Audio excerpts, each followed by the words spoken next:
One of the age-old questions that investors have continuously asked is how many stocks should I own in my portfolio? Except there's never really been a clear answer. Some investors would argue that holding 50 stocks in a portfolio makes it completely diversified and this is the best approach to do. But having too many stocks in a portfolio can just lead to over-diversification. Yes, you might be a lot safer, but then the big gainers in your portfolio won't have an impact on the returns. Also, when you have too many stocks in a portfolio, you won't have the time to completely research those companies in depth and keep up with all of the earnings reports and news. And this can make it very difficult to have a strong conviction on all of those 50 companies that you would own. And finally, holding too many stocks in a portfolio can actually lead to a ton of money wasted in terms of trading fees. However, on the other side of the coin, some investors might argue that only holding 5 stocks or less in a portfolio is completely fine and you're well diversified. But again, unfortunately, having too few stocks can actually lead to bigger problems in your portfolio. Yes, you will have a lot more upside potential from each of these individual stocks, but then any losers in the portfolio are going to make a huge dent in your returns. And if you truly don't understand the underlying companies that you own, or something goes wrong and the company goes bankrupt, this can make a huge impact on your portfolio. So you really need to stay on top of those companies, do an in-depth research like crazy, keep up with all of the earnings reports, and you need to know what you're doing. So then how many stocks should you really own in your portfolio? Like, what is the perfect diversification? So to understand this topic a little bit better, let me share with you the definition of diversification. According to Investopedia, diversification is a risk management strategy that mixes a wide variety of investments within a portfolio. But diversification doesn't always equate to a certain number of stocks either. For instance, if you own 10 stocks in your portfolio, but they're all in the tech sector,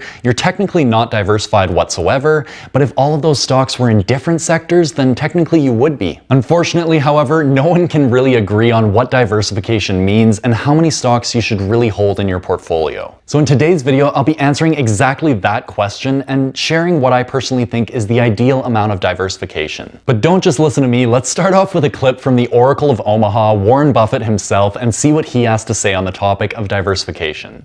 We think diversification is, as practiced generally, makes very little sense for anyone that knows what they're doing. Diversification is a protection against ignorance. I mean, if you want to make sure that nothing bad happens to you relative to the market, you own everything. There's nothing wrong with that. I mean, that is a perfectly sound approach for somebody who does not feel they know how to analyze businesses. If you know how to analyze businesses and value businesses, it's crazy to own 50 stocks or 40 stocks or 30 stocks probably, because there aren't that many wonderful businesses that are understandable to a single human being in all likelihood, and to have some super wonderful business and then put money in number 30 or 35 on your list of attractiveness and forego putting more money into number 1 just strikes Charlie and me as madness. And it's conventional practice, and it may, if all you have to achieve is average, it may preserve your job, but it's a confession in our view that you don't really understand the businesses that you own. On a personal portfolio basis, I own 1 stock, but it's a business I know, and it leaves me very comfortable. So, do I need to own 28 stocks in order to have proper diversification? It'd be nonsense. And within Berkshire, I could pick out 3 of our businesses, and I would be very happy if they were the only businesses we owned and I had all my money in Berkshire. Now, I love the fact that we can find more than that and that we keep adding to it. But 3 wonderful businesses is more than you need in this life to do very well. And the average person isn't going to run into that. I mean, if you look at how the fortunes were built in this country, they weren't built out of a portfolio of 50 companies. They were built by someone who identified with a wonderful business. Coca-Cola is a great example. A lot of fortunes have been built on that. And there aren't 50 Coca-Colas. There aren't 20. If there were, it'd be fine. We could all go out and diversify like crazy among that group and get results that would be equal to owning the really wonderful one. But you're not going to find it. And the truth is, you don't need it. I mean, if you have a really wonderful business, is very well protected against the vicissitudes of the economy over time and the competition. I mean, we're talking about businesses that are resistant to effective competition, and 3 of those will be better than 100 average businesses. And they'll be safer, incidentally. I mean, there is less risk in owning 3 easy-to-identify wonderful businesses than there is in owning 50 well-known big businesses. And it's amazing what has been taught over the years in finance classes about that. But I can assure you that I would rather pick, if I had to bet the next 30 years on the fortunes of my family that would be dependent upon the income from a given group of businesses, I would rather pick 3 businesses from those we own than own a diversified group of 50. Charlie? Yeah, what he's saying is that much of what is taught in modern corporate finance courses is twaddle.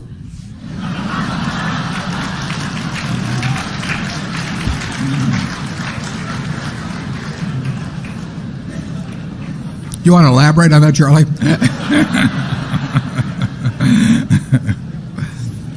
You cannot believe this stuff. I mean, it's modern portfolio theory, and yeah, it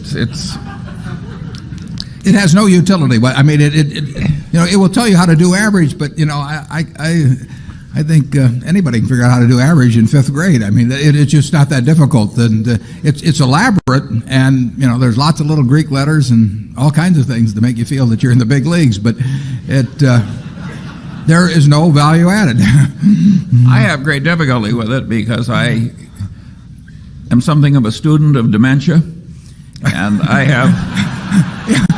We hang around a lot together. And I can ordinarily classify dementia, on some theory structure of models, but the modern portfolio theory, it involves a type of dementia I just can't even classify.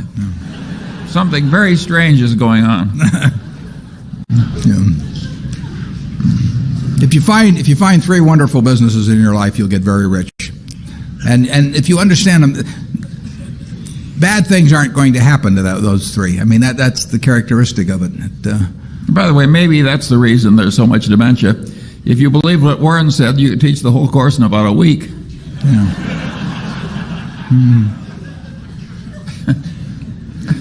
Yeah, and the high priest wouldn't have any edge over the lay people, and that never sells well. Right.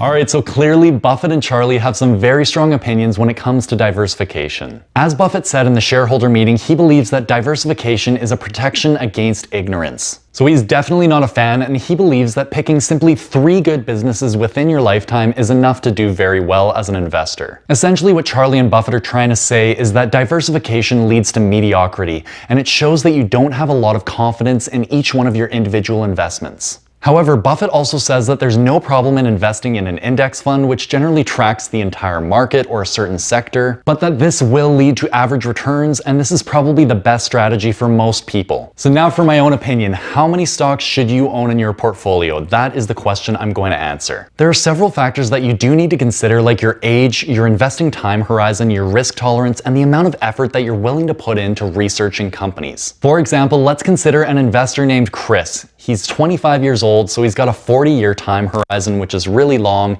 He has a high risk tolerance and definitely has plenty of time to research his investments. Now in Chris's situation, he has the opportunity to take on more risk because he's young and he's got a much longer time horizon, in addition to all of the time that he has to be able to spend researching on companies. So in my personal opinion, Chris could get away with having 10 stocks or less in his portfolio, obviously diversified across many different sectors. However, on the other hand, let's now imagine an investor named Katie. She is 50 years old, giving her an investing time horizon of about 15 years before retirement. And because of this, she'll likely have a lower risk tolerance at this age because she doesn't want to lose her entire nest egg. And finally, she might not have as much time to research her investments in depth because of work, family, and travel demands. So for Katie's situation, she's definitely going to want to diversify a lot more than Chris because of her situation in life, given that she doesn't have a whole lot of time left to invest, as well as she's already built up such a huge nest nest egg over the years and doesn't want to risk losing it all. Therefore, in my opinion, Katie would probably want to hold 25 to 30 stocks to adequately diversify herself across many different sectors and companies. Furthermore, it might also be wise for Katie to just buy into an ETF that tracks the general market like the S&P 500 index fund to gain exposure to the top 500 companies across the US. So overall, in my opinion, the number of stocks that you should hold in your portfolio is not necessarily a fixed value, but it definitely does vary depending on the type of life circumstance you're in, as well as your risk tolerance. As for myself, I currently own 15 different stocks across all of my different portfolios, not including ETFs, which I feel very comfortable with at this stage of my life. I think 15 stocks across 5 to 6 different sectors is adequate diversification for someone that's willing to take a more risk-on approach to investing like myself. As I get older, however, I will eventually transition to a more risk-off approach by investing in more ETFs and of course many more companies across many different industries. So if you do have any questions on the topic, make sure to leave a comment down below and I'll try and get back to it as soon as possible. So if you did enjoy the video, make sure to drop a like, and if you haven't already, definitely consider subscribing for more investing content just like this in the near future. And with that said, I'll see you guys in the next one.